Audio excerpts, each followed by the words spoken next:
Good morning, Giants. Welcome to Wake Up with Giants TV, where we believe that everyone has the potential to be a giant in their own world. Hang tight, because in this episode, we will discover how to have hope in recovery. And hang tight, because in this show, uh, we've got a very, very, very, very, very special guest. It's time to wake up and embrace the inner giant. Woo!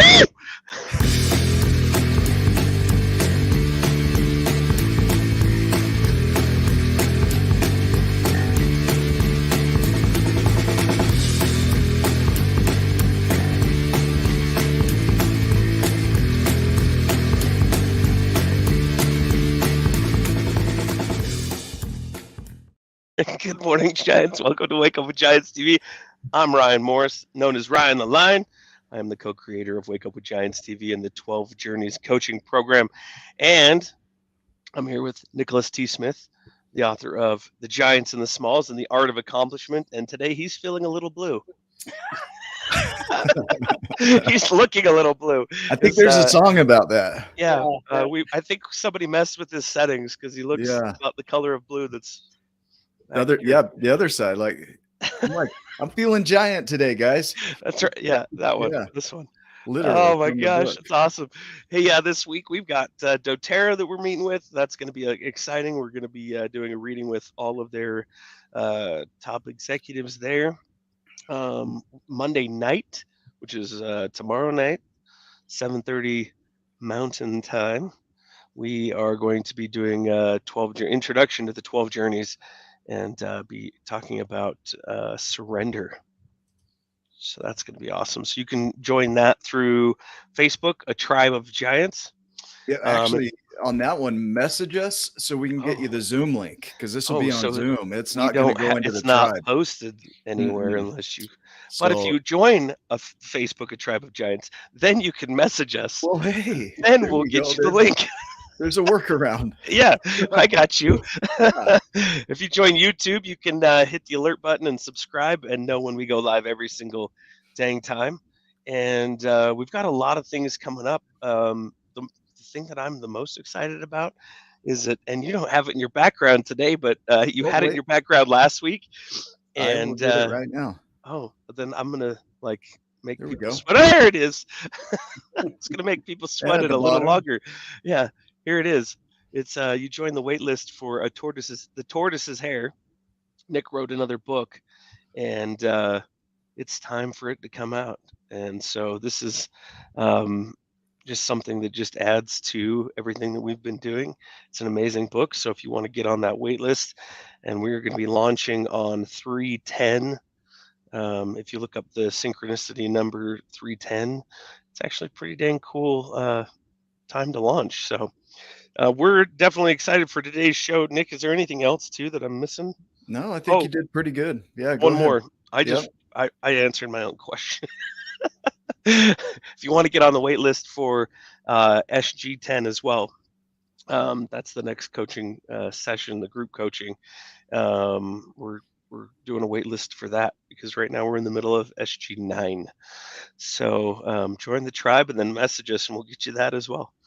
Yeah, I think the other way to do that is go to giantsandsmalls.com, and up in the left-hand corner or on your phone, you'll see a thing that says subscribe to our newsletter, our blog updates. Do that because we're going to start posting in there pretty frequently. By frequently, it might be once a month. It feels like a lot. But it'll be enough that, it'll feel good. No, we'll at least have an idea, probably more of an idea than I have. What we're doing. So join the newsletter. Will you introduce our guests? I will. Yeah, we have the amazing Al Richards. He's a true inspiration to those that have faced addiction and are seeking a way to overcome it. And after battling a weekend alcohol and cocaine addiction for 8 years, he lost his job of 24 years as a result. But instead of giving up, he turned his life around and spent the next 14 years working tirelessly on himself and helping others understand addiction. So in March of 2021, he started the Other Side of Addiction podcast, which has quickly become a space for open and honest dialogue about addiction and recovery. And this past February, he started the ARC Addiction Resource Collective networking group in an effort to connect people with the resources and support they need to overcome addiction. Al believes that it's time to lift each other up, and he's leading the way with his powerful message of hope and healing. And we're lucky enough to have him here with us today. Al, welcome to the show. Welcome. Thank you guys for asking me, man. It's definitely an honor. Thank you. You're welcome. We're going to dive into your philosophies pretty deeply here. I'm sitting down for this one. Usually I'll stand up on these shows, and if you're at home, you better sit down for this one. You better sit down. Yep. Grab a hot tea or coffee. You're feeling blue.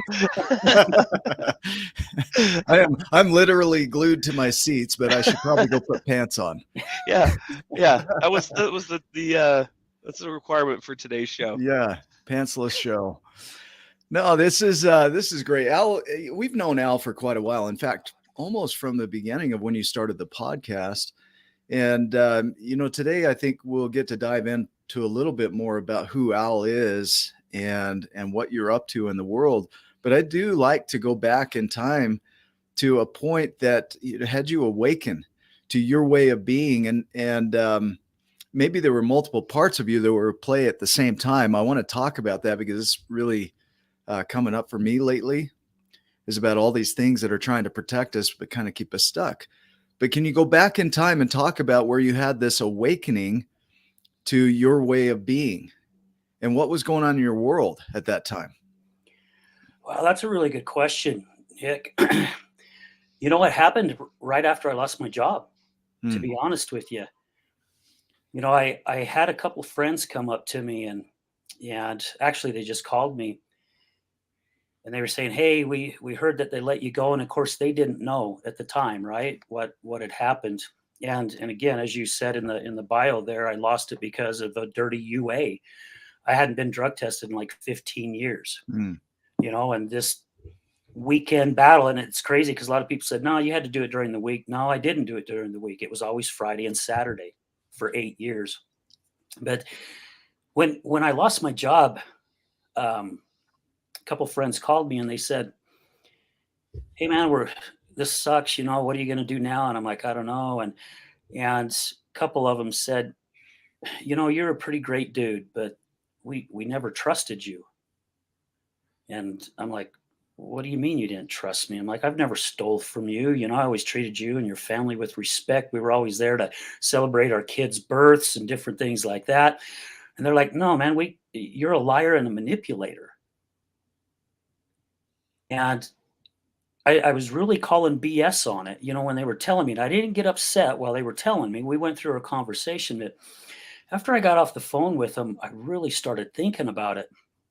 And I started going backwards in my life a little bit. And I had a dad who was really, really strict on me. And I got in trouble for everything. If my brother did it, I got in trouble for it. If I did it, of course, I got in trouble for it.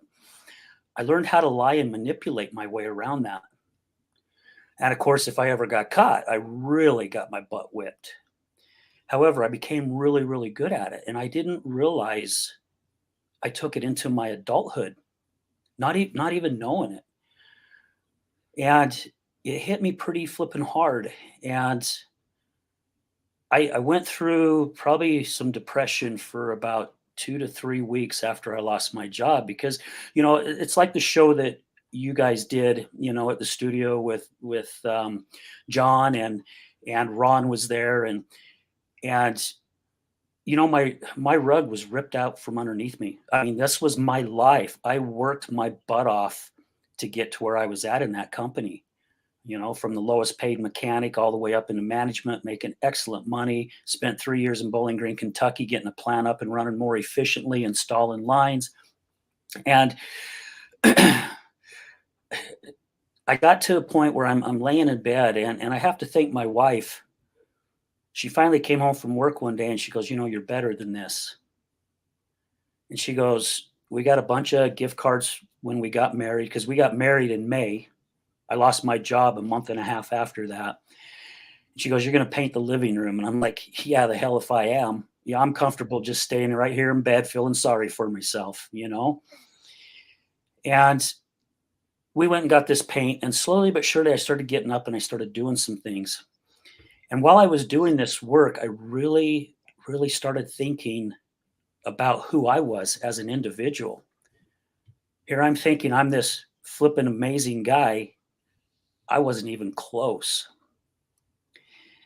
And I've told this story in some of my talks before that I hadn't probably hit my knees and prayed since I was like 13 years old. And it took me a couple days to even do it because I was embarrassed. You know, we're praying to an invisible God, but I was embarrassed to hit my knees and basically ask God for a direction. And I finally did. And something came over me. It's like, it's time you start figuring out who the heck you are and who the heck you want to be. And it's amazing as time went how certain individuals started popping into my life. I'm going to have you slow down though, because there is so much to stay with here that I don't want to get to that point yet. Okay. Okay. I want to go backward even further.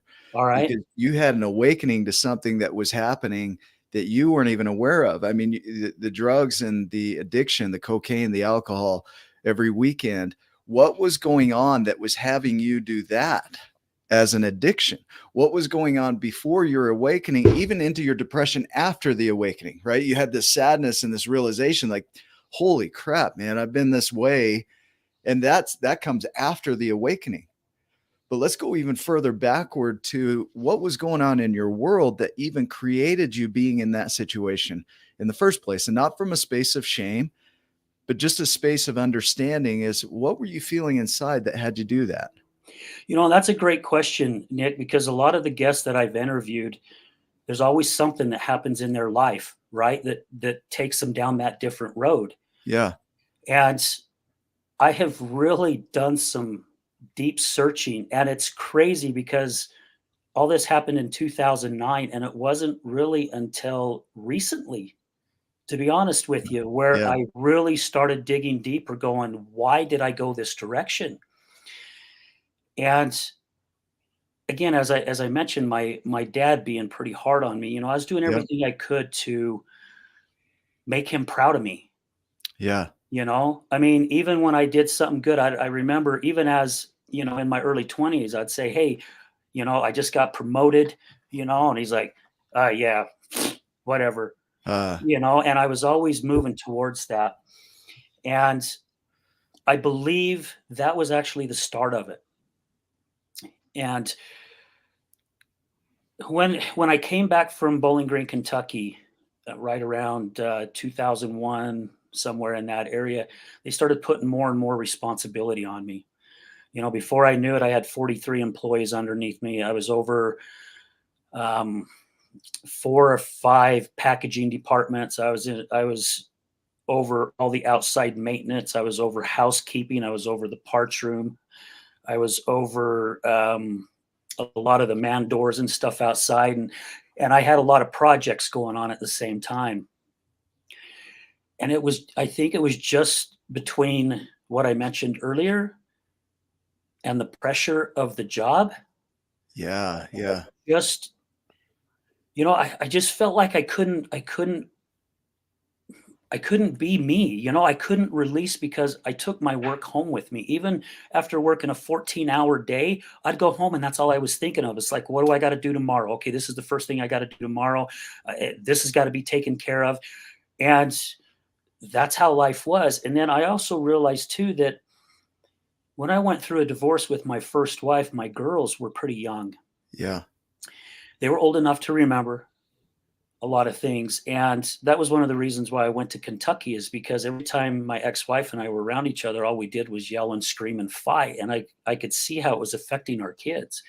I'm like, I don't want our kids to be around this. They do not need to see this.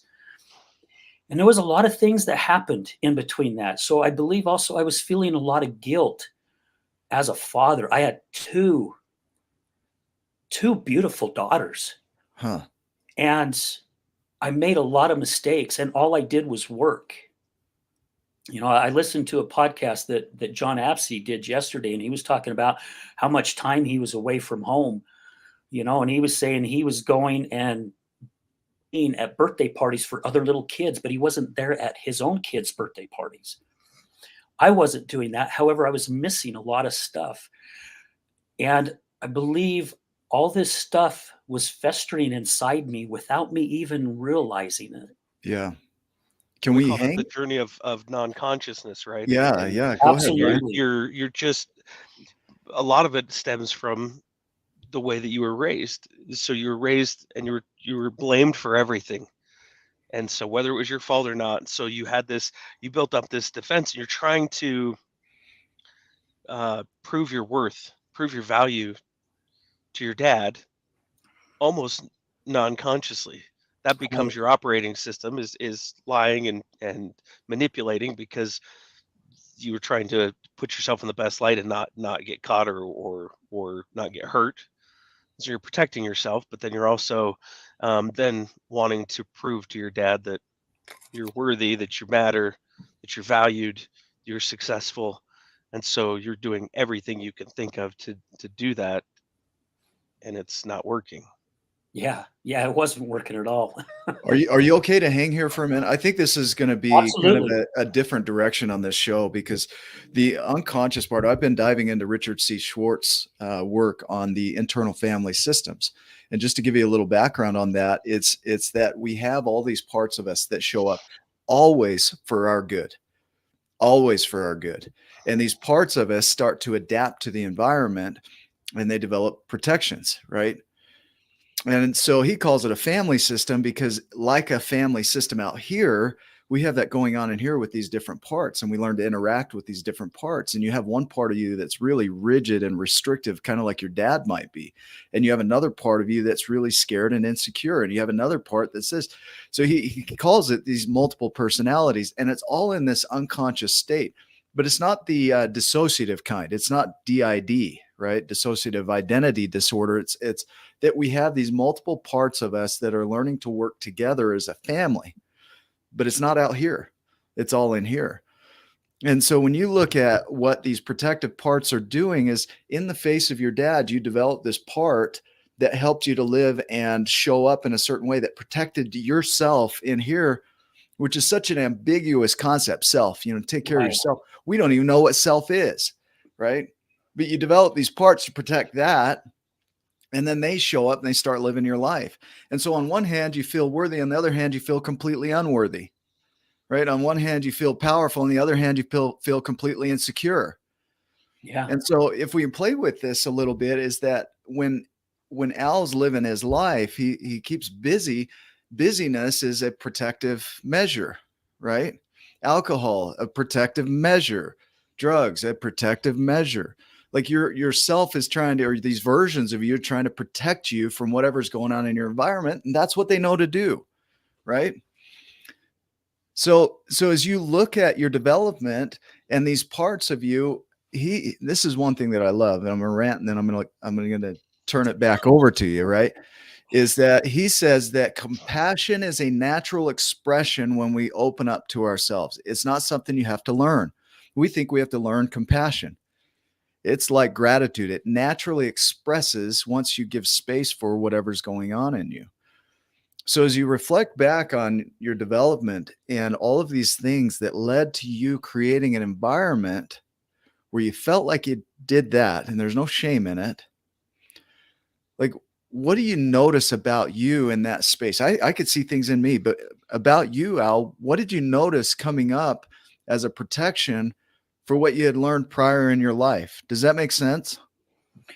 I believe so. And if I'm not answering your question right, Nick, please steer me in the right direction. Yeah, go with what you've got. That whatever comes up, that's the right direction. I promise. And you're talking past, right? Yeah. I don't even know if I really understood it, to be honest with you. It's, to me, I was glorifying myself. I was doing everything right. Yeah. I had no clue that friends who I was very, very close to was thinking of the way that they thought of me. Right. Right. And again, I thought I was this really, really good person. And it wasn't till I got that slap in the face when I started realizing, man, I was a good friend, but I wasn't a great friend, and I wasn't a good person. I was a good person, but I wasn't a freaking great person. I was stuck right where I was at. To me, I had hit my finish line because I had accomplished everything. And I finally got to the point where it's like, it doesn't matter what I do. I'm never going to please this guy. So what does it matter anyway? And it's like, look what I've accomplished. So, it's you put that gear shift in neutral, basically. Why go any further, right? Because you got the world by the kahunas now. You're successful, got a house, got the cars, making good money. You got a great career. So yeah, I don't even realize that I knew I was in the place that I was at. Right. It's so unconscious. It's you think about riding a bike or driving a car and you have these micro adjustments that happen and you don't even know you're doing it. You're just so unconscious, and you've done it so many times that you don't even know you're making these adjustments. But if you really slowed down to a conscious level with it, you would see all these adjustments that you're making. Yeah. But in our life, we kind of do that, as we have this way of being that we're so automated in that we don't even notice it when it comes up. But you slow down with it and you ask people to give you feedback, and you hear that and you're surprised. Yeah. Right? Yeah. Shocked. Yeah. What are you talking about? I do that. Yeah. No way. Right? Well, our ego kicks in with that too, right? Because our ego's going to protect us. It's like, there's no way I'm that type of person. Yeah. Yeah. The ego protects the protectors, right? Right. Yeah. It's like, who the hell are you? And then you move away from those people when they tell you the truth about how they're experiencing you. Yeah. And so the thing that we see is that when people wake up to their unconscious ways of being, not just one way, we're myriads of people. There's almost legion of us inside of us going on. And we wake up to that and we start to place shame and guilt and judgment on all of these things that we've done. And can you talk about that? What does that do to you when you shame yourself for what you've done unconsciously? Oh man, it really beats me up. It's like the old records, with you put the little arm down and the needle hits the record and it's going. And if there's a scratch, it just sits there and keeps going back and going. Even with the CD, right? Yeah. Basically, that's exactly what was I inside my head. For all you youngins out there, those are things you put in a machine. Music used to play. Vinyl. I mean, exactly. That's what it was. It kept playing over and over and over in my head, and it wasn't going away. I do believe you said it just a little bit ago, Nick. I think that's also one of the reasons why I worked my butt off as well, right? Yeah. Because if I'm focusing on something else, I'm not focusing on this negativity that's going on inside my head. Well, it softens it, right, Al? It softens the emotion, and it starts out with, oh, that really helped and that felt good. And then there comes a point that it becomes your thing that you lean on. Right. And I have my version of addiction. I've never been addicted to where it impacted my life, but I have my versions of that where I lean on these things and then they take over. It's a non-conscious addiction. It really is, because it just masks what's really going on under the surface. And so you can do it by avoidance, right? How many of us do it just avoid what's going on under the surface? Yeah. And by avoidance, I mean staying super busy. They're workaholics, and they just don't see it. Yeah. Well, and with you saying that, Ryan, the non-conscious addiction, I mean, it wasn't, again, up until recently, to be honest with you, I didn't look at myself as an addict, right? I didn't. You guys know, when I did a lot of my speaking stuff, I always told my wife's story, right? What I went through. I was the victim, right? Because this is what happened with her addiction. I was just in that same boat. Maybe mine wasn't as worse or, as bad, but it was still an addiction, right? Yeah.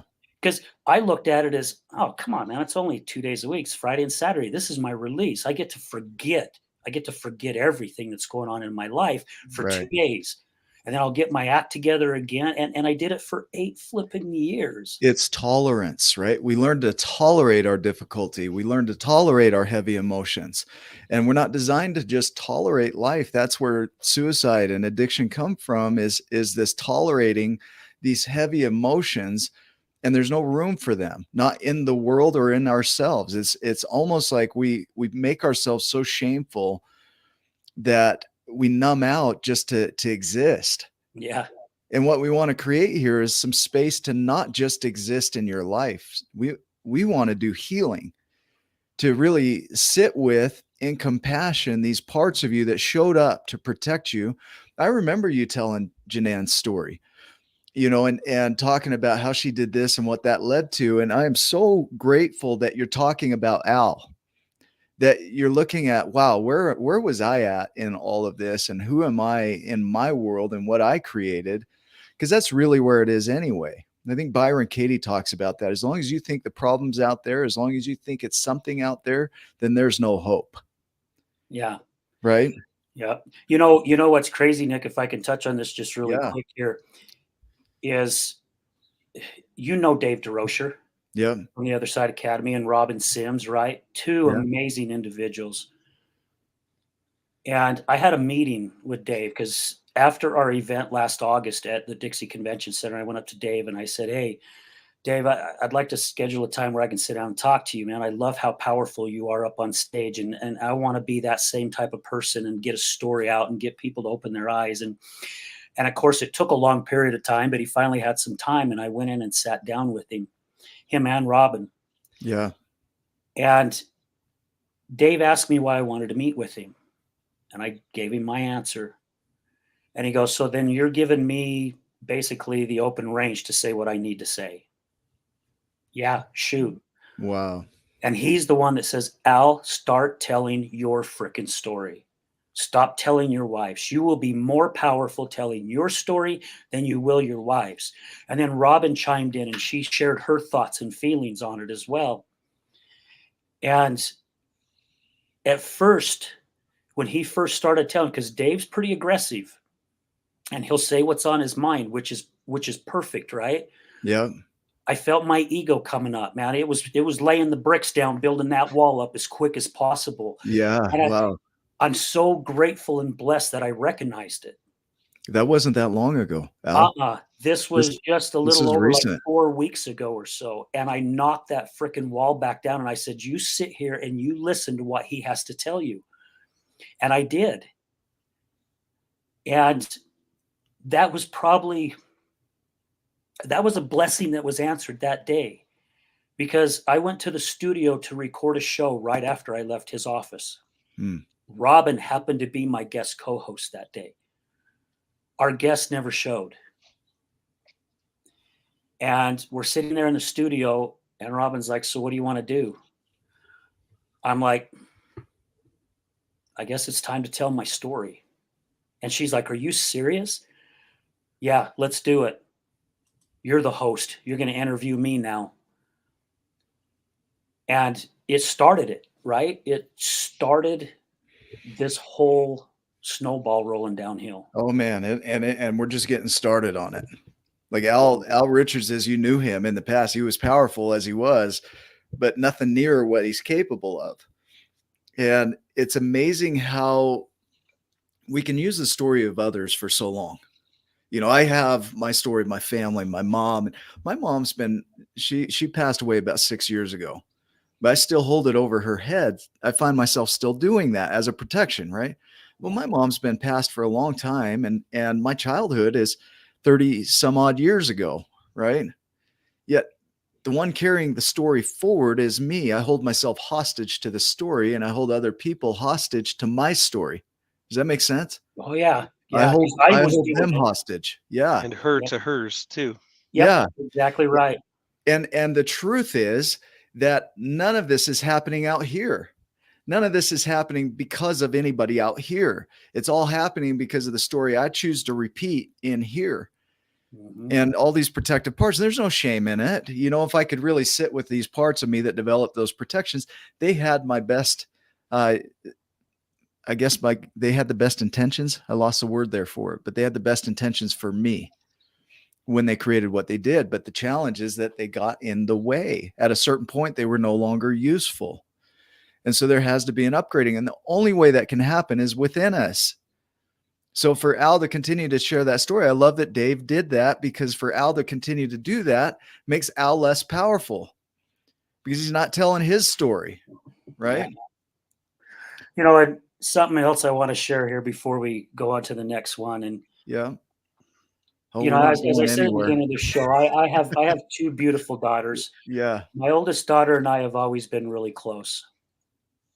And we've always been able to be upfront and talk to one another.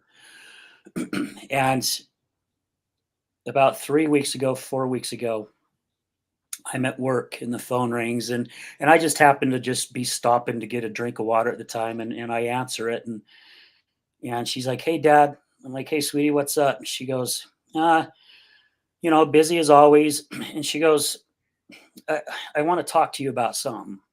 And I'm like, okay. And she goes, and you're not going to like the first part of it. I'm like, okay. And I'm thinking, okay, where the hell is this going to go? And she goes, Dad, ever since you started your podcast, she goes, all I've ever wanted to do was support you. She goes, as I started listening to more and more of the interviews, I kept thinking to myself, why isn't he saying anything about him? Why is he playing the victim? And she goes, Dad, you were a victim. But she goes, you know, you didn't tell your story. And she knew why I lost my job. And she goes, I found myself not wanting to support you. I wanted to support your show, but I didn't want to support you anymore. And she goes, it's been very, very hard for me, Dad, to do that because you've always been there to support me. And she goes, I was really struggling with it. And she talked to her husband about it. And her husband's like, you got to figure it out. And she goes, I just happened to click on one of the podcasts. And she goes, and it was the one with you. And I get emotional talking about this because we as parents, at least for me, I do everything I can to tell my daughters and my grandkids how proud I am of them, no matter what it is, because I didn't get that. I don't ever remember a time growing up where I was ever told by either one of my parents, I'm proud of you. My mom tells me now, but growing up, I didn't get that. And my daughter goes, Dad, I listened to the show where you told your story. And she goes, I listened to it again. And then I listened to it again. And she goes, I am so proud of you. So proud of you. Thank you for doing that. And I literally was on the other side of the phone just bawling, just like I am right now, thinking, oh my gosh, this was the perfect time for this to happen because I had no clue that's how she was thinking, right? But Al, none of what happened today could have happened without the foundation you laid to get you to where you are today. Right. Connecting those dots backwards, right, Nick? Yeah. Yeah. It's all perfect. It's always perfect. But we shift our perspective on it and we think, no, it's not perfect. It's not what I had in mind. It's not my ideal. I think of Lisa Feldman Barrett's work on depression and anxiety, and she talks about us not measuring up to our ideals or the ideals we think others have for us. And the truth is, it's all within us. Like anything we think we should be doing or anything we think others think we should be doing, it's us doing the thinking. Right? Yeah. So here we are judging the world and ourselves over what we think should be, feeling ashamed for what is, not having compassion for what is, not loving what is. And that again, Byron Kating, loving what is the challenge. And so in not loving what is, what do? We numb out. We hide from, we avoid, we suck it up, right? I think it's Glennon Doyle says, the more we suck it up, the more alcohol and booze and food I had to suck down. Right? Yeah. So we feel it all. Now we're feeling it all. And the only way you can feel it all, Al, is really to face your own story. Yeah. Right. Yeah. Nick, Yeah. Tiffany, right there. We can meet everything with kindness. I mean, we do it to other people. So why can't we meet these parts of us with kindness instead of shame? Why can't we meet them with love instead of hounding on them for what they did to protect us? Right. The compassion that Al can have for himself now gets amplified in his compassion for others. Yeah. What do you hear in that, Al? What's that? What do you hear in that for you? Like what? Oh man, I hear 100% truth in that. After we did the show, Robin, she turned to me and she goes, "Man, I am so proud of you." She goes, "Literally, I could see weight just melting off your shoulders as we continue to go through the show." Yeah. And it's amazing where life has gone and how much better I have felt, right? I had no clue I was carrying around all that weight. No clue, right? Because again, we're unconscious of it, right? We've protected ourselves, or we've done whatever we needed to do. And now it's almost like you can't shut me up. I'm reaching out to all these other podcasts going, "Hey, if you're interested, here's my story," and it's crazy. Well, it's been very healing. The reason I want to hang here is because this is where addiction gets healed, is in really owning what's going on, but also having compassion and kindness for what's going on. Alina just shared, that it soothes the pain sometimes. We soothe through pain. And that's the case. But if you really sit with that part of you that does that, right? That part of you that has the addiction, or that part of you that causes yourself pain, or that part of you that hides or runs away from relationship or causes certain things in relationship. If you really sit with him or her in compassion, like you would your kid, what would you say to them? Would you berate them? Would you beat them up for what they did to protect you? Would you cause more harm? Oh, heck no. You'd comfort them, right? Yeah. Right. Thank them. Show them grace. Show them grace. Let them know how much you love them, Yeah. And the more we can do that with these parts of us and accept and acknowledge that they did what they did, and they had our interest in mind when they did it, right? Yeah. We'll lay down the weapons, so to speak, right? And really be with these parts of us and love them. And it's all within us. You look at the giants and the smalls, there's a whole world, and that whole world is in us, right? This whole metaphor of the giants and the smalls is that you've got this world going on within you, and part of it is small and part of it is giant. And you got all these parts of you working together, but smalls are no less than the giants. They just show up doing what they did because they have reasons for doing that, right?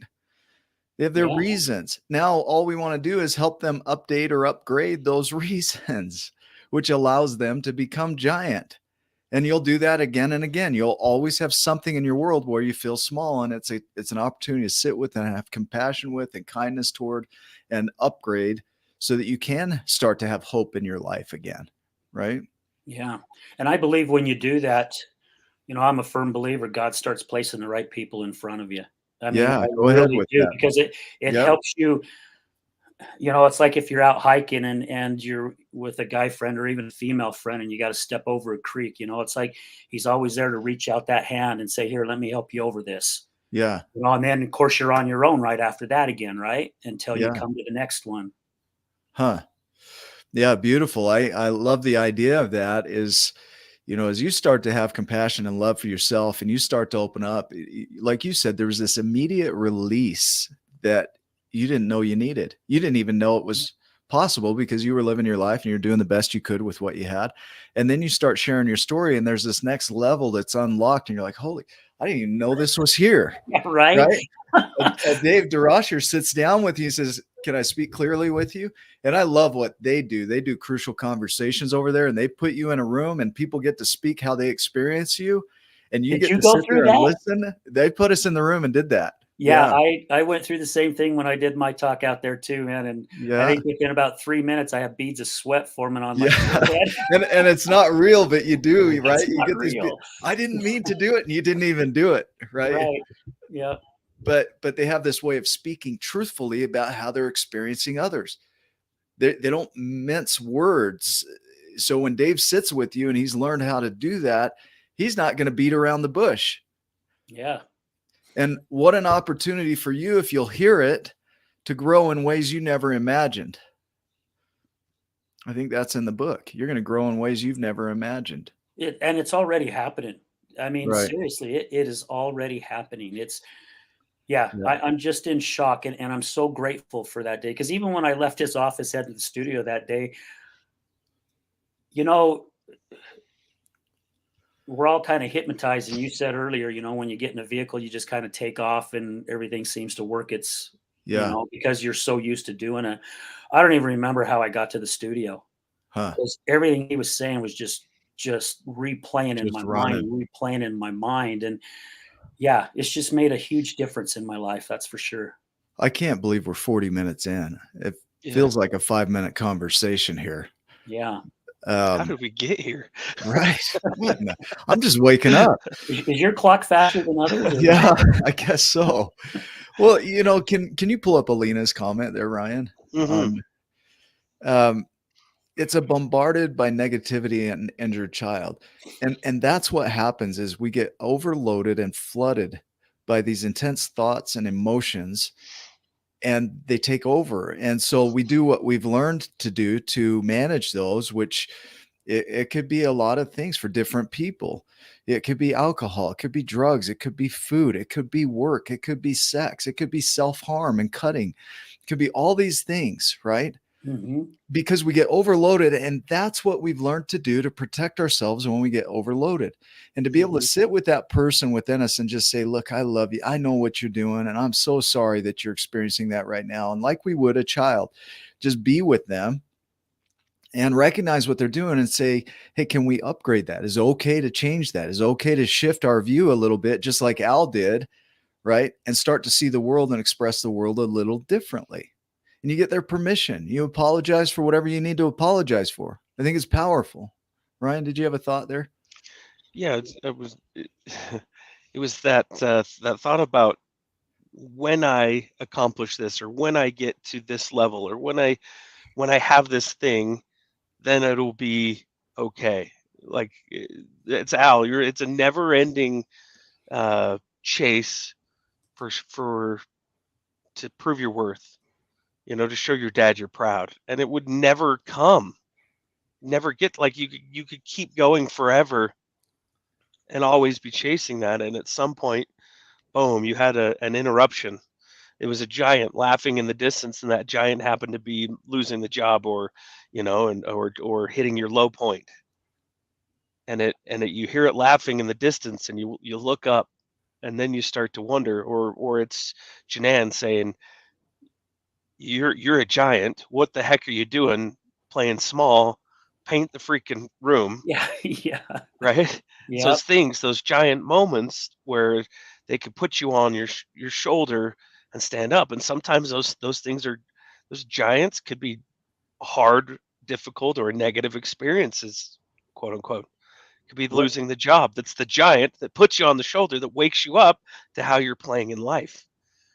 And then you start to go, okay, I don't have to have, is this true about me? Do I have to be the most successful person on the planet? No, to be worthy. I mean, success, like drive is a good. Yeah. You know, if that's what you want to do, that's a good thing, as long as it's not, it's being a good thing. But you start going, what's really true? Is Al a good person, whether he, you know, is the most successful here in this arena or not? Yeah, he is. Yeah. Has he been playing small up to this point in certain areas of his life? Has he been a liar and manipulator at certain things because of his previous way of being, his beliefs, that operating system that was ingrained as a child to protect himself? Yeah. Okay, that happened. Man, how great, how amazing that child was just trying to protect Al Richards. Yeah. I have tons of, sorry, you hold that thought, but I have so much love and respect for that for little Al. So much, because it led to who Al is now, which I can't even see that. I can't even see that person, whoever Al was being before I met Al, because my version of Al is so giant, so freaking giant. Thank you, sir. I appreciate you. I love you guys a lot. Thank you. I'm having a paradox of thought here, right? You think of Remy or Rit goes on this journey, becomes a giant. And what if as a paradox, Rit as a giant becomes the small? And there are giants that are out there living giant lives, or giant versions of himself that he hasn't even seen yet. He goes out and lives an entire life now as a giant, but as a small, and then awakens again to his potential as, going unconscious again at a certain level. Right. The beauty of this is like Hugh said, is it's a fractal. It's never ending. Yeah. Right. Not as a requirement, though. It's never ending, not as a requirement, but as a possibility. So Al as a possibility is only getting started. I mean, no matter how giant you get, you'll always be playing smaller than you're capable of, and not as a shaming thing, just as potential. Does that make sense? Oh, absolutely. And I've said on the show many, many times that my belief, there is no finish line. Yeah. Now there's goals, right? You can set a goal and hit a goal, but you can set another goal and hit that. You can continue to set goals. When it comes to rebuilding yourself, come to making yourself a better human being and giving more and doing certain things for the community. Yeah. There's no finish line. Yeah. And I'm a huge believer now. I will not stop until the day they put me in the ground, because I have no tape to run through and say, see, I'm in first place now, because there isn't one. Yeah. I'm going to continue just to keep running. And, maybe I'll hit mile marker 151. Well, that's great. I still got 155 to hit. Right? Well, I don't think you'll quit even when they put you in the ground, dude. I don't know. Yeah. Honestly. Any of us, it's a commitment to always be growing. What a cool idea that if this is a universal game, like what is it? Gosh, man, why am I in an infinite game? That's where I'm going. If this is an infinite game, how cool that we created this, or this was created so that we could slow down a little bit, So climbing like that, right? Like Ryan just said too, is mountains without tops, worlds without end. I stole it from Steve Hardison. Did you? Yeah. So you guys are. It's an interplay, but there truly is no limit outside of the limits we place on ourselves, and we place those limits on ourselves based on the stories that we're telling. And a lot of those stories go back to these protections we developed because of what happened when we were growing. And the truth is that was a long time ago. It's not get over it. It's not stoic. Like just get over yourself. In a way, it's an awakening to, you don't have to stay there. You don't have to keep telling the story you've been telling. Right. And you don't have to shame yourself for telling the story that you've been telling. Right. It's like, I read this saying quite a few months ago that if you stick your finger in a flowing river, you will only touch that one part of that water only once. Right. Because then it's gone. It's gone and over with. And I don't know if that's where the analogy, that's water under the bridge, came from. I don't know, but it's so flippin' true, right? It hit your finger, now it's gone. And it's like these things that happen to us in our life. It's happened to us. Now it's gone. Yeah. Right. However, us as human beings, man, we love to hold on to it. We love just to hang on to it as tight as we can. Being a martyr, right? Right.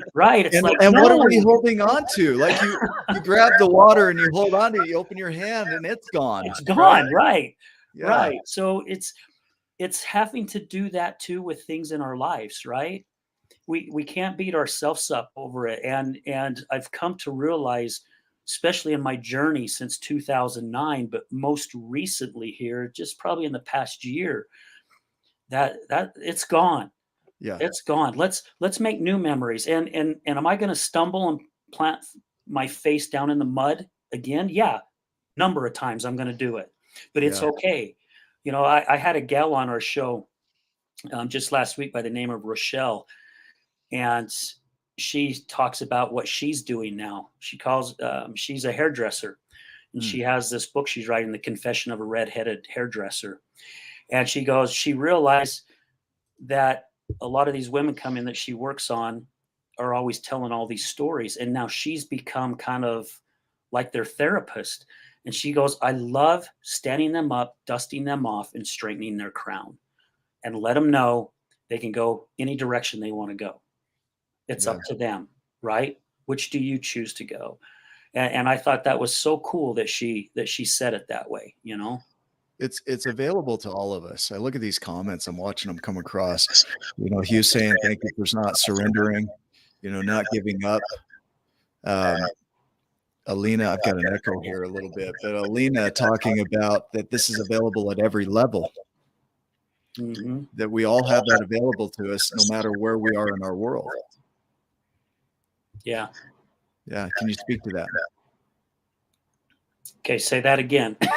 My head's spinning. Well, the idea that the mountains without tops, and I'm getting some feedback here. I don't know what's going on with the speakers here. Maybe push mute for just a second and then unmute when you talk out. Try that, Nick. Okay, is that a little bit better? That's it. I think no, that's still there. That's all right. We'll run with it. Okay. The idea of mountains without tops is available to everybody, no matter where you're at. If you're in a valley or you just climbed a mountain, your mountain might not be the same as others. So stop looking at other people for your next mountain. Even though there were giants there and the small went to go see the giants, he didn't have to do that. It was in him to be a giant with or without the giants. It was already in there. Now, they might inspire you, but they're not a requirement to your success. Somebody like a Steve Hardison might inspire you, but he's not a requirement for you to be who you could be, right? There are plenty of people like him and others that are out there trying to inspire you and show you, look, this is possible for you. If you look at his message and what he's doing, he's going to India this week, and it has nothing to do with him. It's about him showing you what's capable or what's possible for you. Always about you. So a giant might show you what's possible for you, but they're not a requirement for your success. So if you think that you have to have them to be successful, then you're missing the point, right? Yeah, absolutely. You know, and I loved how you just put that, Nick, because basically people like yourselves and your programs and people like Steve Hardison and, you know, Richard Paul Evans and all these guys, they're basically just showing you the doors, right?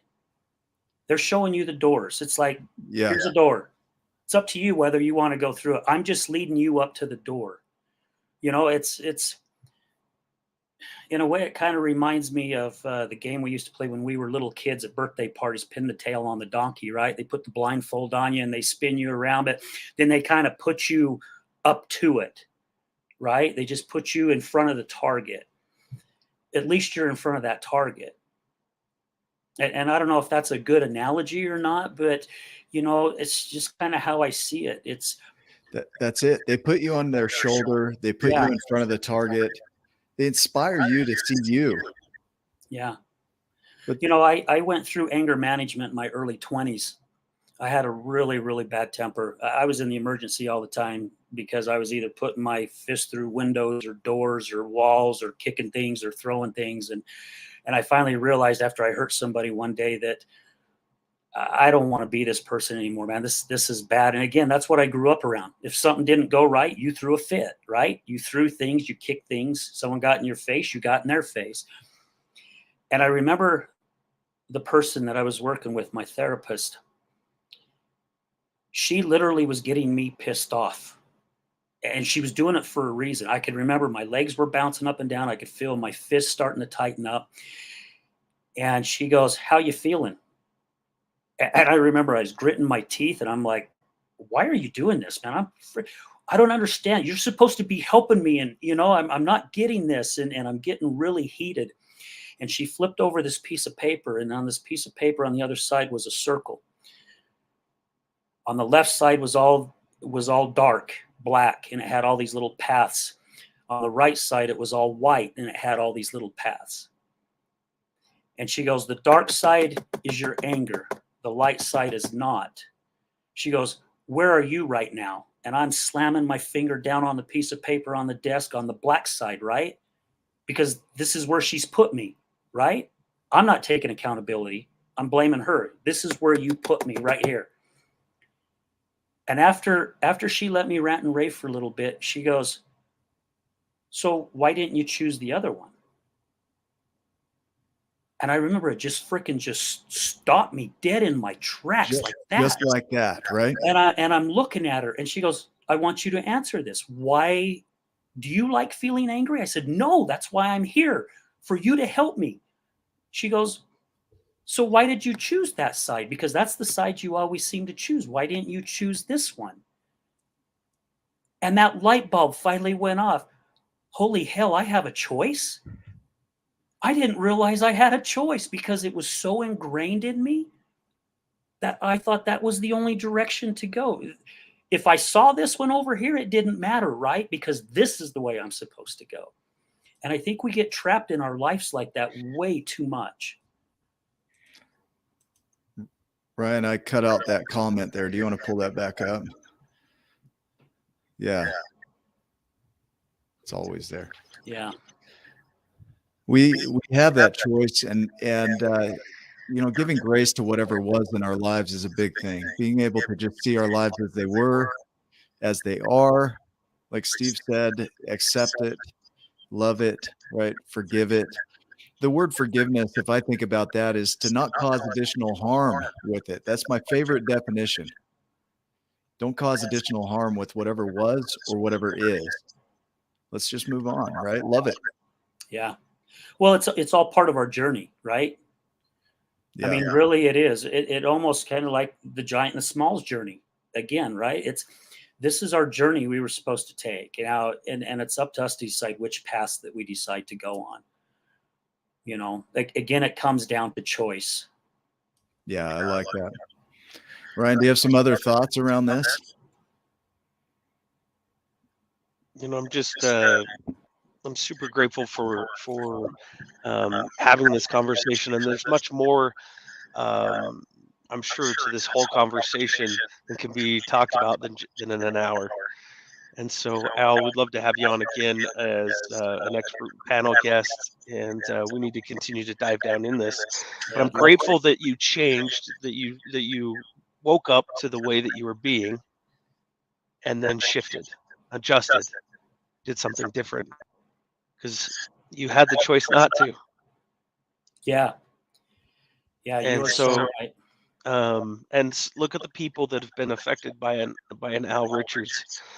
You know, the story of Janan is part of your story, but the full story is all of you, and that's what's powerful, is helping others, that you can show them that they can shift and adjust and grow. And as you're doing that, you'll continue to shift, adjust, and grow.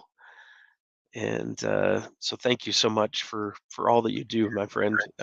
Inspired pretty much every day, because I see your posts just about every day. So thank you for that. Yeah, thank you guys. I mean, I love you guys. I love you both. I'm so blessed and grateful that you know, Nicole introduced us, and it's just, yeah, I'm grateful that I've been able to make that shift too, because of all the amazing people that have been put in my life ever since that day. Yeah, it's incredible just to see the shifts in your world, and what you're doing with the other side. You know, the other side of addiction is, it's going to get even more powerful. The more you're able to show up fully as you, the more powerful that's going to get. And man, I'm excited to see what you bring to the table now. It's going to shift. Yeah, it's already started. To be honest with you, it blows me away. That's cool. Yeah. Any other thoughts you want to share for today's show before we wrap up? Wow. You know, I've been asked this question a lot as a guest on other podcasts, you know, about the forgiveness. And it was mentioned throughout this show just a little bit today. Yeah. You know, we really do have to forgive ourselves for things that's happened in our life. It was a part of our life that was meant to happen. it's a part that's supposed to help us grow. So it's, yeah, just forgive yourself. You know, it really helped me forgive my wife, even for the battle she went through with her addiction. And I wasn't able to do that until I gave that forgiveness to myself. And it's not selfish, right? It's not selfish if you love yourself. It's not selfish at all, because when you're loving yourself, you're spreading that love 10 times to so many other people. Yeah, that's beautiful. Man, and we could make a whole other show about that, about forgiveness. We could just do a full episode on that. But that is so important, is stop causing additional harm to yourself over what happened, and stop causing additional harm to other people over what happened. It is what it is. It doesn't mean you love it. Doesn't mean that you receive it fully or that you resign to it. Just simply is an acknowledgement that it is what it is. And now what are we going to do? Right now, where? Right. Exactly. Yeah. Well, I appreciate you being on the show. Ryan, did you have any other thoughts today? Any final thoughts?